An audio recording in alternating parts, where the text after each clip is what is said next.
So without further ado, I'm going to ask Doris to come up, and then I'll introduce our physician speakers. So Doris, are you ready? Okay, don't be intimidated by this equipment. This is all, it's just the camera. Welcome to CTV News, okay?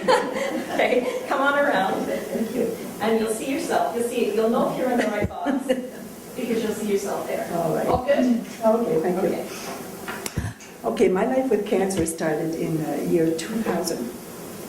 I was in the morning going to my first watercolor class ever. I was very excited.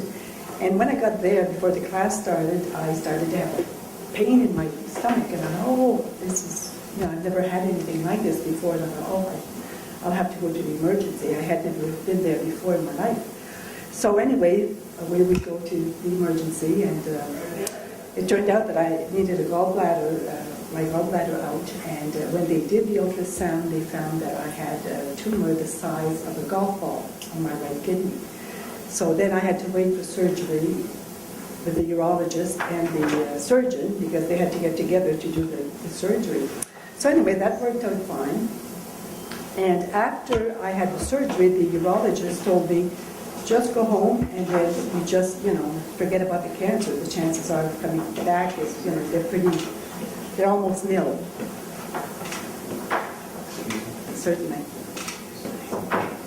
So anyway, after I got home, after a couple of months, I worried about this cancer, and I thought, this is not right. I should really be followed closely, by the doctor. So I asked my family doctor, is it unfair for me to ask for an oncologist? And he said, absolutely not. So anyway, I was followed for 5 years, and everything was fine. And then I came here we moved from New Brunswick to over here. And in 2008, my family doctor was investigating something minor on my neck.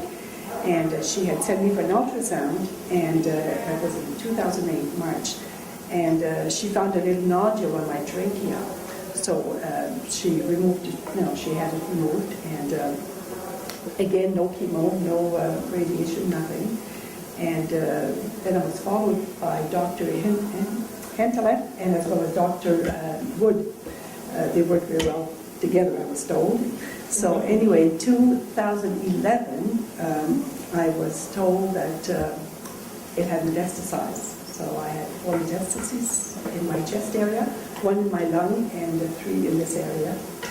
And I've had 2 scans since then, and one has disappeared, and 3 are stable. So, I think things are going very well. And the way that I consider cancer, it's like it's a chronic disease. I could have diabetes, I could have MS, I could have, you could think of a million things.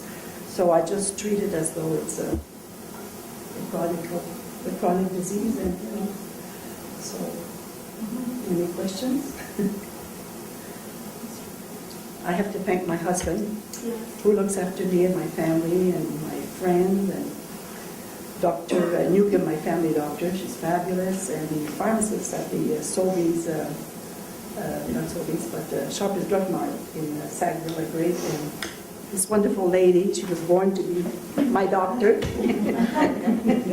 And her nurse Pat is, again, I'm sure she was born to be a nurse to work in oncology as well. So I'm very, very grateful, and I think life is wonderful, everything's great. So.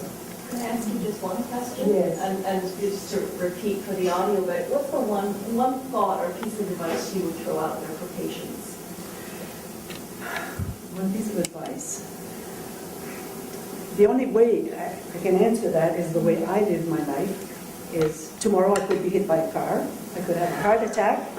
No, really. So the thing is, I have cancer, so I just live with it, and I make the best of it. I mean, if I can cry, I can say, woe is me. I can, I know my story is not the same as somebody else's story. We don't all suffer the same way.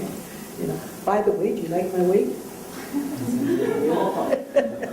My hair is really affected by my, with the students because of my thyroid gland.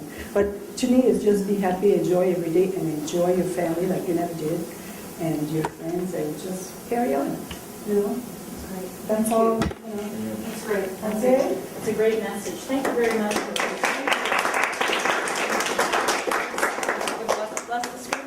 And I just want to say a special thank you to Doris. It's not easy to come up and talk about your journey with the disease, and everybody's journey is different, but we really appreciate what you said, that this is about living with the disease, whether you're living post-nephrectomy and just trying to get your head adjusted to that, or whether you're living, day to day on treatment.